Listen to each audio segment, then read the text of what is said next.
Tonight on Trading Shots, we play a little over-under total wins for our Stage 2 Division A teams. Basically, I'm going to give the players a number, and they're going to decide if that number given to them, that team will get more or less wins than that number. And for our grand finals, our players will make their bold prediction for Week 1 of Stage 2. Merck's still here with Benson and Maven. Let's get this started.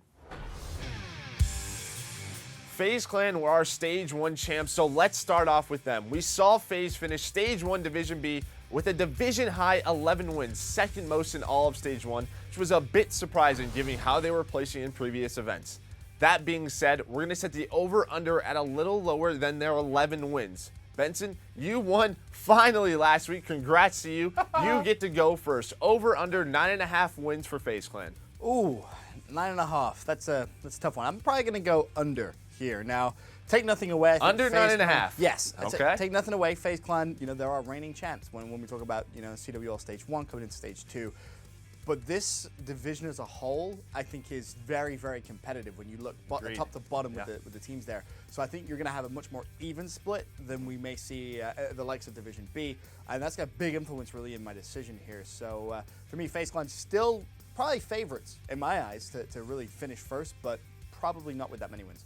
I disagree. I'm going over here, and I do think, I agree with you that's very competitive. But if there is one team I think that can get double-digit wins, it's going to be FaZe Clan. I think they can go for 10+, and there's a couple of reasons. One, they're the only team that come out of Roster Mania with the same roster, right? Yes, they're not going to have a honeymoon period, but they have that same roster that obviously gives them some kind of advantage. Also, Columbus is basically a fifth man for them. When they get to Columbus, they dominate. Whether it's a tournament, whether it's the LAN League, we know what they're capable of there. They're coming out of a Stage 1 where they only lost 3 CTFs. They had a 71% win rate in S&D. When these series go long, they're starting to win those series. So yes, it's competitive, and yes, they'll have a lot of long series. I just think they're going to win more than they're going to lose, so I'm taking them at 10+. Worth mentioning, though, gameplay's slowed down. FaZe, it's not going to be that kind of massively over-aggressive FaZe, right? With the way the meta has changed a little bit. Good thing they have Priesta who can do it all. I was going to say, plus replays. I think that helps him. Priesta can do it all, but I think they may struggle a little bit more than maybe benefit overall. Now, Ben, you said you still think this team is in a top division, right? You still think they're going to be the best? Yes. So you think they're going to get first place with 9 wins? Yes. I disagree with you there. I think the first place team has to have about 10 wins. It is a very tough division. It's 14 games overall, but I think that team, it could be FaZe Clan, has to finish at about 10-4. I'm going to give 1 point to Ben. I'm going to give 2 to Maven. Again, Columbus is where these guys play their best Call of Duty, and we saw it in Stage 1. They bring the most energy, or, one of the most energetic teams on the stage. They look the best during the Stage 1 regular season. Next team up, Epsilon. Let's put it simple. They were awful in Stage 1. There was a point where we thought they may not win a series at all. Luckily, they brought in Reedy, and he helped them out to find a couple of wins, but still finished at the bottom of Division B. I think 2 is a good place to start for them. Maven, over under 2.5 wins for Epsilon. I'm going under for Epsilon. Let's take a look back at the 2 wins they got. Yes, I know they came behind Reedy. It was against an Envy team falling apart and against a Vitality team no longer in the Pro League. The big thing here is this is an incredibly competitive division, maybe the most we've had across Stage 1 and Stage 2.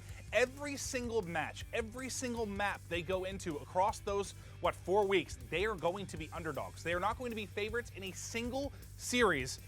I think I put them at 2 wins again. I think they stick right around there. Maybe it's crazy. 2? Yeah, 2, 1. Who do you think they beat then at this point? Who do you think they're going to beat? I have no. That's the reason I go under. I have no idea, Joe. I think they're going to need a little bit of luck maybe to get a victory because there's no easy wins. Who's the easiest team for them to maybe take something off? An EG team who just came off a grand final appearance, an Echo Fox team that's starting to look dominant. No, I don't feel good about Epsilon at all. They're going to be a punching bag. Okay. Interesting. Yeah, let's see. I'm going over. I am. And I think it's important to really emphasize the difference in how the Pro League and our open events are. The players have said it many, many times themselves. It's a different feeling. It's a completely different kind of ballpark, if you will.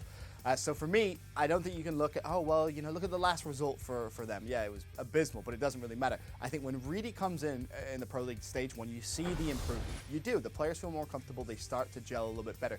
Yes, this division is probably more stacked, but they will get more than 2.5 Did that wins. improvement make them better than any of the other 7 teams in this division?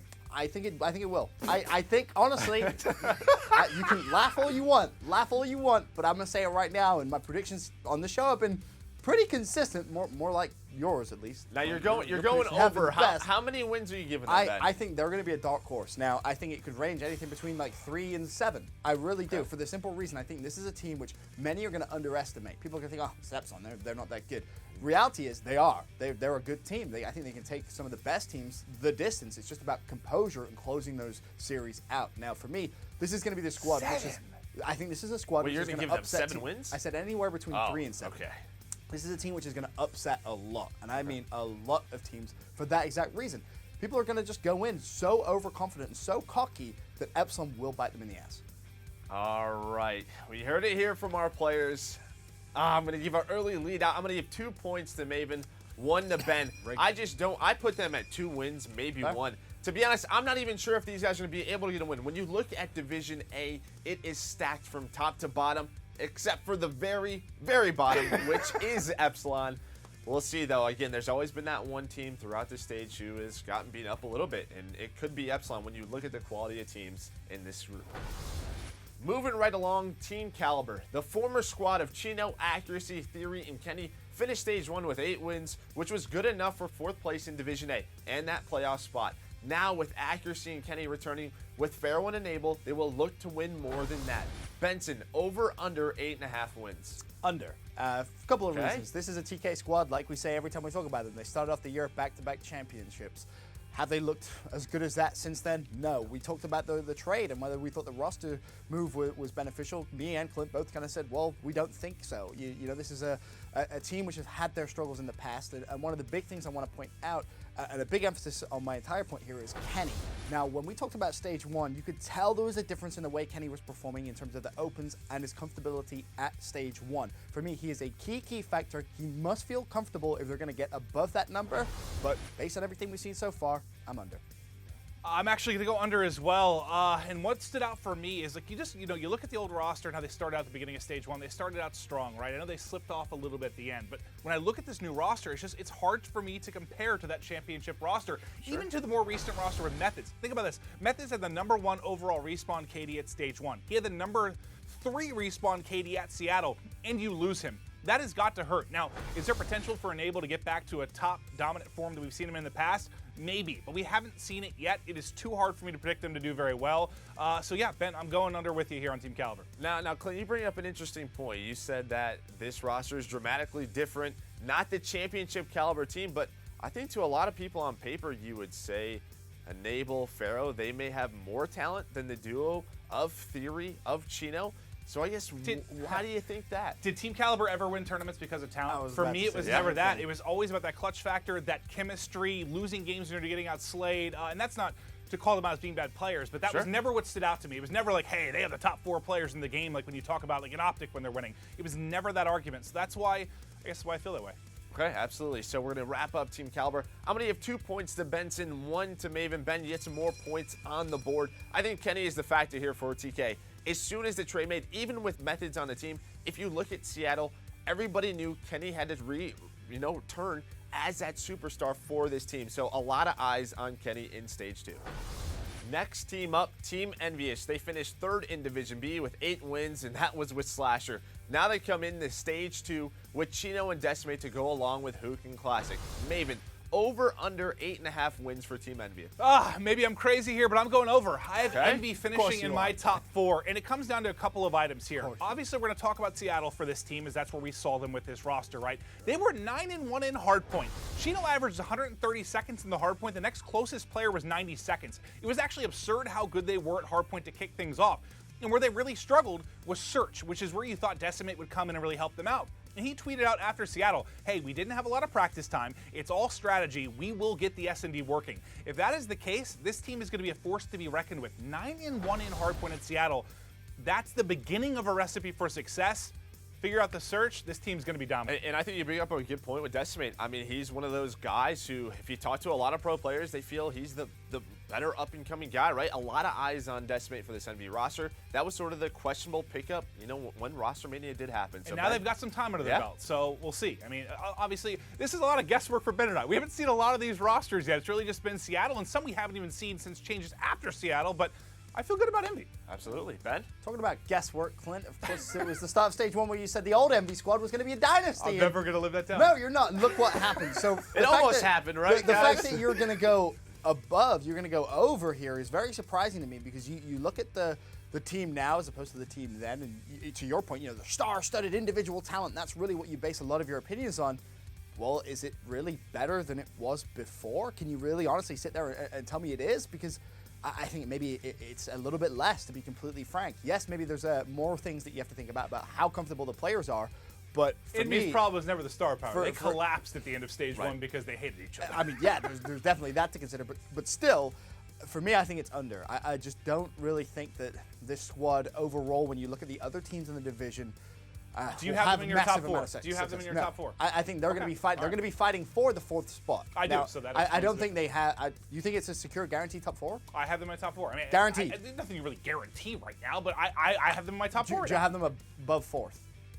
Yes, I have them above 4th. What does guarantee mean in this? Am I going Like, to do you have them guarantee top before 3? seeing them really play outside of Seattle they're going to get top 4? That's kind of hard to do. But What right I'm now, I saying think is they're in top 4. going to fight for 4th spot. That's how I foresee the end of their stage 1 is, you know, where we go to the final week and they need some wins and you maybe need some other results to go their way to secure that 4th spot. For me, I don't think they're a guaranteed shoo-in that we'll see them at stage 2. I get that. I don't think anyone's a shoe in this division, though, really, to be honest, though. No, I have to agree with there. So I think 8.5, it's a tough number for Envy. Obviously, as we said, they had Temp, they had Slasher, a ton of talent. I'm going to give 2 points to Ben, 1 to Maven. I just don't see them getting above 9 wins or 8.5. I think they're going to finish around a 8-6 or a 7-7 in this division. There's going to be so many close teams. Agreed, this is going to be another team fighting for that 4th spot. I don't think they're a guaranteed playoff team. I think they fight for 4, 5, 6. We'll just have to wait and find out. Our 2 players are tied, and we're moving on to Red Reserve. With Josh as their 4th, they finished 3rd in Division A with 9 wins, and now they come in with scraps. The expectations are there to finish more wins, one would think. Benson, over under 9.5 wins. Let me know what you think. I'm going to go over. Over. And here's why. For me, Red Reserve, they're the shoo-in of this division, in my opinion. I think this is a squad that's going to be fighting for 1st or 2nd. Scraps, the new addition. Best player in Europe. You can see the players feeling more comfortable. The one thing I will say about this squad is they seem to have, at times, maybe their mental game isn't the strongest, right? You see them kind of freak out a little bit. Sometimes they tilt. But for me, with the addition of Scraps, it's nothing but good vibes. The honeymoon period definitely in effect. You see the guys tweeting out pictures of scrims. Some of the hard point scores like 250 to 38 against some of the other teams in Europe.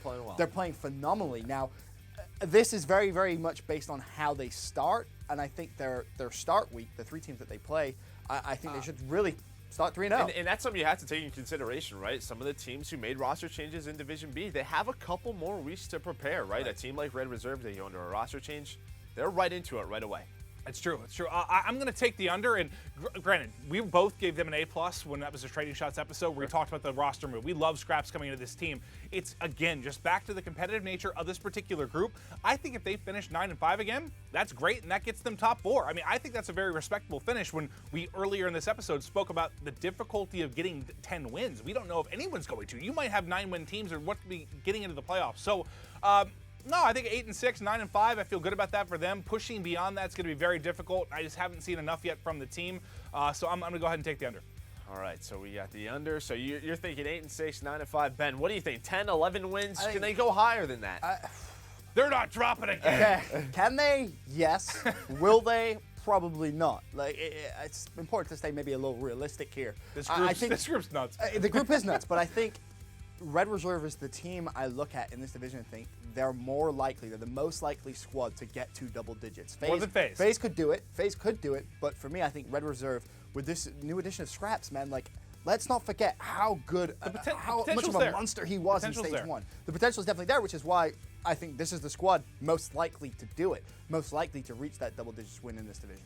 All right, so, well, with Red Reserve, I'm going to give 2 points to Ben, 1 to Maven. I feel you, Ben. I think this team is going to get 10 wins. I think they're going to get double digits. I feel like this 4 has something to prove. Yes. They want to put Europe back on the map. They got Scraps, who is the hot free agent in Europe. We'll have to see what happens. Stage 1 right around the corner. Next up is Echo Fox. They underperformed a little bit in Stage 1 Division A, finishing with just 6 wins. But at CWL Seattle, they finally showed some promise after swapping Temp for Assault. Maven, over under 6.5 wins. Over, and I think it's easy they're going to go over. This is a team I think has potential to be in the top 4. I have them picked to be in the top 4 early. I think Temp came in. He's a monster. Yep. He's their flex player. He fixed a lot of their issues. Having 2 ARs here, granted, having that old roster wouldn't look so bad now when you think about it, but you're still going to feel good with Temp. And when you take a look at their stats from the previous event in Seattle, they were lights out in CTF and in Search and Destroy. They were amazing. Where they really struggled was hardpoint. They actually only won 27% of their hardpoint. Which is surprising to some people. It really is. So they were going to a lot of deep series when they didn't need to. And you got to think with the slaying power of this team, the hardpoint can get fixed. It's maybe one of the easier modes to fix, I think, when you have players like that. So I think there's a ton of potential here. I like this team a lot. I think over 6.5 is an easy call. Yeah, they had some very close series in Seattle. Can't forget they did beat the champions. It was just a Friday. It was just a pool play match, but they beat Rise Nation in a Game 5. Ben, what do you got for Echo Fox? They definitely showed some promise. But for me, I think it's under. Now, I don't think it's massively under. You're crazy. I think it finishes at 6. And yes, okay. 6 and 8 again. I think, yeah, to be completely honest, yeah, that's where I have them. I haven't really seen enough from this squad yet. I mean, you mentioned their stats, 27% hardpoint. If they were a Division B team, I'd be all aboard the hype train, Clint. I'd be like, yep, absolutely. Might be harder Have they there, had actually. enough time to really fix that going into Division A? That's my worry. If they haven't, let's not forget, it's all about how teams start. If you have one poor week, especially a week 1 or even a week 2, you tumble down those standings very, very quickly. So it's important that they fix that issue as quickly as possible. I like that point, Ben, because this is a team that can tilt, especially when you have guys like Temp, Aqua. They can be very emotional. But the thing I don't like that you said, you talked about their roster move. It's going to take some time. Luckily for them, they made their roster change before Seattle, so they have a little bit more time than some of these new teams. I'm going to give 2 points to Maven, 1 to you, Ben. I just feel like Echo Fox, Aqua is back. He's reignited. I think this team should finish at 7 or 8 and 6. We'll just have to wait and find out. All right, Splice are up next. They finished 6th in Division B with 6 wins and had another inconsistent showing at CWL Seattle. With a new 4th, they hope to make some progress in Stage 2. Benson, over under 5.5 wins for Splice. 5.5 is so low. Has to be over. It has to be. Now, don't get me wrong. Someone's Splice, got to lose in this division. They do. Someone's they got to do. lose. And it's the teams which I'm saying under that are going to lose. But for me, Splice, it's been a roller coaster of emotions of a season so far, right? I mean, you look at their placings. They've been in finals, and they've finished so low in tournaments you can't even find them when you're looking at your top 20. It's been tough. It really has. But the addition of Josh, for me, I really think that addition is a comfortable pick. It really is. You have the duo, Mad Cat and Josh. Every single year, they find themselves on a team together, and that's where really the sparks come from, in my opinion. I think the Splice team now is going to be more comfortable, and I think Josh adds a little bit extra consistency to the team as a whole. That plus the fact we're so far into the year now, if it doesn't fix here for Splice, it simply isn't going to fix. So I wouldn't hold your breath if it doesn't work here for COD Champs. So this is really make or break time. And I look at those players and I think, yes, this is the time that they make it work. I'm going to go with the under, and it's mostly coming down to kind of what Merc was talking about. Somebody's got to lose. You've already heard me kind of hint at who I think my top 4 are going to be just early on. Like your FaZe, your Envy, your Red, and your Echo Fox is what I'm sort of feeling early. So I have to pick somebody to lose, and that's where I'm going to go with Splice, mostly because his team change doesn't matter a lot to me. Like overall, you go from one guy that brings a lot of intangibles to another veteran that brings a lot of intangibles. Like, it's not like the Red Reserve change where you're bringing in an all-star player, maybe the best player in Europe, and I'm like, oh yes, thumbs up everywhere. It's not that dramatic of a change, so I think they are a team that's going to struggle. The only thing they really have going for them compared to Stage 1 is at least they're not starting with a sub. Like, they had to start with Fellow coming in. They didn't even have Jerd to kick off. Yeah. So that's big for them. Even with that, though, I'm still going to go ahead and take the under. With that said, though, was talent ever the issue for Splice? I wouldn't say that talent has been. It's certainly been a team chemistry issue. We could talk about a lot of different things, but I mean, talent's been part of the issue, though, too. I wouldn't say the entire issue, but maybe part of the issue. Yeah, I mean, they've been pretty consistent. Finally, when Band stepped up, they got a second place. Has Bands been like the top star? I'm not saying by any means they've been consistent, but what I'm saying is you look at those 4 players. Like, should they have the talent? Yeah, I mean, we've been saying that for months. I mean, fair. All right, guys. So with that, I mean, I'm going to go with under here. I have to agree with Maven. I'm going to give him 2 points. 1 point to Ben. Just the reason is this is such a tough division. They have the team change. Again, who's that second AR going to be? That's still such a big question mark for me. You have the veteran in Mad Cat. Jerd and Bance, they've been inconsistent. They couldn't figure out one AR. Yeah, exactly that. They've had to make so many switches. I just don't know this team has what it takes to compete with the best teams. I still think they're going to get 4 or 5 wins. I just don't think they're going to get much more. So 2 points over to Maven, 1 over to Ben. Maven is in the lead by 1 point, and we're going to go to our last team in Division A to talk about. It's Evil Geniuses. They had a total of 5 wins when they were in Division B in Stage 1, but coming into Stage 2 with Silly and Assault, Aches and Apathy are returning and are riding some momentum after that second place finish at CWL Seattle. Since they have shown some improvement, we bumped up their over and under. So Maven, over under 7.5 wins. Yeah, I think that bump is what's going to ultimately do it for me. That's why I'm going to go under, because when you take a look at CWL Seattle, was it their best performance? Yes, absolutely, but that was a weird weekend. I don't want to say it was an asterisk per se, but the winner's bracket looked like the loser's bracket. It was different. The losers looked like the winners. The results were very wonky. When they finally got to the grand final and faced the best competition they faced all weekend, they got 6-1 in map count. They got smoked by Rise Nation. So I'm not completely sold. There is potential with this team, but again, this division is so tough. I don't feel great about them getting more than 7.5 wins. I don't at all. All right.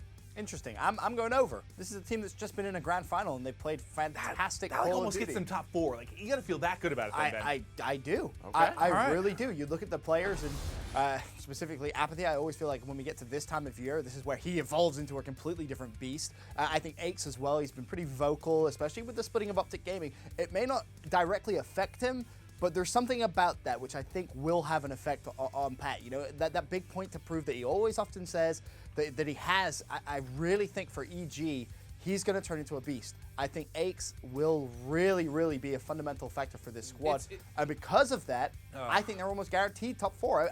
I mean, they were just in a grand final. So to me, it's absurd that you're going to say under on that. It's just that 7.5 is what changed my mind. That bump, like, it's like if you say they're getting above, they're top 4. If you say they're getting below, they're not. I don't think they're getting top 4. I don't. Right, but again, you have to think about how many teams are they going to play week 1. Let's say I think they have 3 games. Oh, don't worry. For the grand final, I'm ready to talk about their week 1. In all honesty, though, I think it's how it starts, right? And you have to look at current form. You can say, yeah, the last event was fluky. All right, well, what about Birmingham? I don't want to use the word fluky. It was just it was an anomaly. Like, it was a weird event. So was Birmingham an anomaly as well? Well, for Splice. For Splice. Yeah, that turned out you couldn't compare all the results. I would not compare Birmingham to Seattle. My point is you can look at the past majors and be like, oh, well, this is a bit of a strange one. This is a bit of a strange Usually one. it's for like this one team should have placed here. Well, no, Seattle is like the first event of a year. That was so different from anything we've ever experienced, just overall by a lot of teams. All I'm saying is the game is changing. I think we're approaching a different part of the year now, and this is where often big names really come and flourish, and I think this squad has a lot of big names. I haven't even talked about Silly, by the way, a player who has a massive chip on his shoulder, I feel, and he's been proving it every single day. I mean, the players themselves will talk about Silly and how good he's been recently, his current online Except for that second best of 5, which I think even those players will agree. He will agree. Yeah, he underperformed, right? Once again, Rise, they came back. The first series was close. But Rise is the best team in the game. Absolutely. By far. You can't compare Rise and EG, and luckily for EG, guess who's not in their division? Guess who isn't in their division? You should be able to compare 2 teams in a grand final, but you said you couldn't compare them. That's kind of my point. I mean, I think Rise is head and above everybody else. I really do. I think it stands out a little bit more against EG, personally. Okay. All right, so as we wrap up all 8 teams, I'm going to go with the under here. I think this team is going to finish at about 7-7, 6-8. I think they're going to be very competitive throughout this division, as I do most of these teams.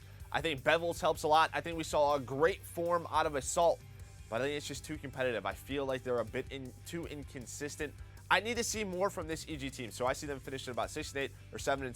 So I'm going to give 2 points to Maven, 1 to Ben as we head into our grand final. Okay, with that over, it's time to head into the grand finals. Last chance to score some points, gentlemen. Make it count.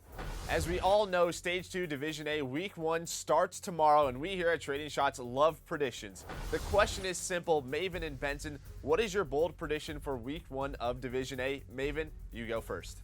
My bold prediction is that EG is going to come in and start off 1-3. And we talked about the fact that you can't have rough weeks in a division that's competitive like this, but they play Echo Fox, Splice, FaZe, and Envy. That's a very easy week to not come out strong. And if they go 1-3, it's not the start you want to have. You know, we mentioned they're coming off a grand final at CWL Seattle. I still think they're going to come in. They're really going to struggle early, and that's going to set the tone, set the pace for them maybe throughout the course of the division. So who do they play? They're 1-3. Who are their 4 matches? It was Echo Fox, Splice, FaZe, and Envy. So I would think they beat Splice, maybe lose to the 3 North American teams is how I kind of saw it in my head. All right, Ben? Fair enough. For me, I'm going to talk about Red Reserve. I think Red Reserve, they go 100% week 1. I think they look fantastic. But not only just that, I think Splice will be in the top 4 with them as well. I think week 1 is going to be a bit of a European resurgence in Division A, if you will. But for me, Red Reserve, I think they're almost guaranteed to go 100%. I think they're coming in, great vibes. Good form. The Splice is kind of like the addition, the salt to my prediction, if you will, simply because I'm down, I think, 2 points to you right now, Clint. So I thought I'd add a little bit of extra flair to that. Okay. But for me, Red Reserve, like I said, that's the main focus of my bold prediction. They look fantastic. I'm excited for I really think they're going to kick things off very, very strong. And you're going to see, just based off the individual map scores as well, just how good this Red Reserve squad actually really is. All right, so with Maven ahead by 2 points, I'm going to go ahead and give Benson 3, Clint 0. You already made that point. You already said that EG wasn't going to do this. You said they were going to be bad. That's not a bold prediction. You just talked about it, Maven. They're coming up a grand final. You just talked about that. The same thing twice. For Clint. Ben, I love the fact that you think EU or Europe, they have to make a statement. And in week 1, that is exactly what you do. So Benson, go ahead and put on your A40 Astro Gaming headsets because it's time now for the Smack Talk Winner's Circle presented by Astro Gaming. Whew. 2 weeks in a row. This is what happens when the wonderful Joe DeLuca hosts the show, Clint. You better get used to it, Clint. You better get used to it because now we have a fantastic, educated host who understands good points. When he sees good points, Clint, guess what? This guy's gonna be winning more often. So you better get used to losing because basically nothing else matters. This whole show, forget about anyone else we had hosting. Doesn't matter. Doesn't matter. It's 2-1 now, Clint, okay? So get used to it because this is all me right now, Clint. I'm winning from now on. Every episode. Yeah. Is that all you had to say? Are you okay? All right, so shots were traded and CWL was debated. We'll be back next Monday. GG's.